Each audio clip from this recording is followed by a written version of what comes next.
Hi friends, welcome and வணக்கம் to இன்ஸ்பெக்ட்ஸ். நான் தான் உங்கள் வினோத். இந்த பதிவில் நம்ம என்ன பார்க்க போகிறோம் அப்படின்னம்னா, நிறையா பார்த்துட்டோம். அதாவது இயற்கையை எப்படி புழு பூச்சிகள் உற்பத்தி பண்ணி கோழிகளுக்கு கொடுக்கறது, அதாவது நம்ம கொடுக்க தேவையில்ல, அதுவே எடுத்துக்கிறோம். செகண்ட் ஒன் வந்து நிழலான இடத்துல வந்து கோழிகள் இருந்துச்சு அப்படின்னம்னா அதுக்கு வந்து ஹீட் ஸ்ட்ரோக் இந்த மாதிரி பிரச்சனையெல்லாம் வராது. அப்புறம் பார்த்திங்கன்னா நம்ம கீழே தரைக்கு வந்து நம்ம சோகையெல்லாம் போட்டு அது மூலயமா தரை வந்து கெட்டியாகாமல் லூஸ் பண்ணி, ஏன்னா கோழிகள் இருக்க தரை மேக்ஸிமம் பார்த்திங்க அப்படின்னம்னா கெட்டியாயிரும் மிதிக்க மிதிக்க.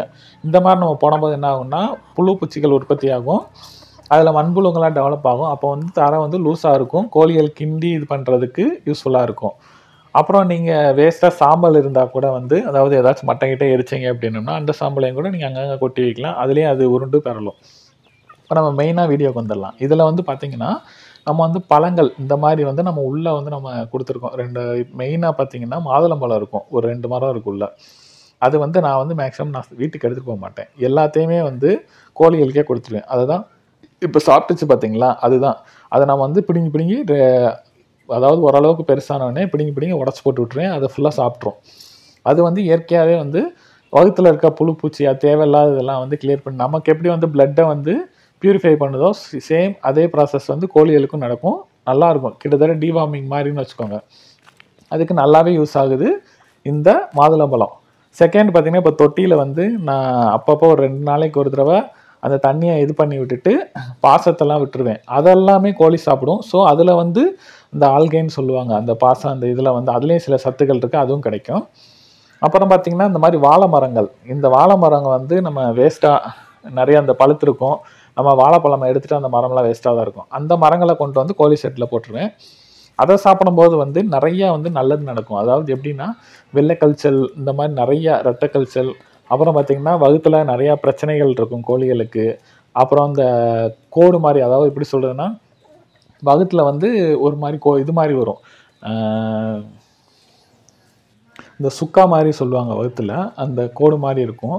அந்த மாதிரிலாம் வராமல் ஓரளவுக்கு வந்து இதுக்கு வந்து மெயினாக பார்த்திங்கன்னா பெரிய கோழிகளுக்கு வரும், சிக்ஸுகளுக்கும் வரும். ஸோ அதெல்லாம் வந்து இதை சாப்பிடும்போது அந்த பிரச்சனைகள்லாம் வராது, நிறையா இப்போ நல்லது நடக்கும். அப்புறம் பார்த்திங்கன்னா நம்ம கோழிகளுக்கு ரெஸ்ட் பிளேஸ்னே சொல்லலாம். மதியானம் ஆயிடுச்சுன்னா இங்கே தான் வந்து இப்போ நான் வீடியோ எடுக்க ஆரம்பித்தோன்னே என்ன பண்ணிட்டாங்க, எல்லாமே வந்து கொஞ்சம் வந்து நகல ஆரம்பிச்சிட்டாங்க. இருந்தாலும் சில கோழிகள் இந்த வாத்துகள்லாம் பார்த்திங்கன்னா அது எதை பற்றியும் கவலைப்படாது. இந்த ஏரியா மெயினாக வந்து நான் கிட்டத்தட்ட 1 அடிக்கு மேலே சுற்றி குழியை எடுத்திருப்பேன்.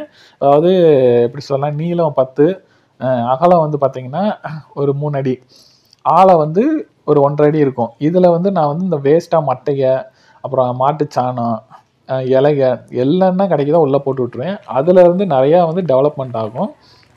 பாருங்கள், இந்த இடமே வந்து மண் தெரியாத அளவுக்கு எல்லாமே கிடக்கும்.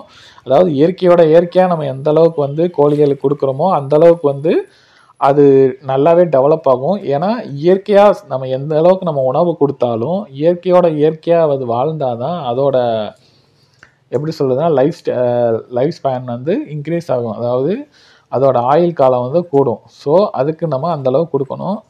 இதில் மெயினாக பார்த்திங்கன்னா ஃபுல்லாமே இலைகள் இருக்கும். இங்கே மாடெல்லாம் வச்சுருப்பாங்க, மாடு வந்து சாப்பிட்டு போட்டால் மிச்சம் அந்த இலைகள்லாம் இருக்கும், புல்லுங்க இது ஃபுல்லாக, அதையும் அள்ளிட்டு வந்து உள்ளே போட்டுருவோம். அப்போ அந்த புல்லை அது சாப்பிட்டாலும் சரி, சாப்பிடாமல் அது வந்து காஞ்சு போனாலும் சரி, அது மேலே நம்ம வந்து ஸ்ப்ரிங்க்லர் மூலிமா தண்ணி தெளிக்கும் போதும் அதுவுமே மக்கி அதுவும் மண்புழுக்கு உரமாகி ரீசைக்ளிங் ஆயிரும். இன்னொன்று, இந்த புல்லுகளை சாப்பிட்டாலும் அதுக்கு ரொம்ப நல்லது தான். ஏன்னா இயற்கையாக வந்து அருகம்புல் இந்த மாதிரிலாம் சாப்பிடும்போது நிறையா நல்லதுன்னு நடக்கும் கோழிகளுக்கு. ஸோ அந்த பிரச்சனை வந்து அதாவது எப்படி சொல்கிறதுனா வகுத்தை கிளியர் பண்ணுறதுன்னு வச்சுக்கோங்க. கிட்டத்தட்ட இதுவும் சில டிவார்மிங் மாதிரி தான், அருகம்புல் சாப்பிட்றதும். ஸோ அதெல்லாம் நம்ம பண்ணும்போது வகுத்தில் வந்து கிளியராகவே இருக்கும்.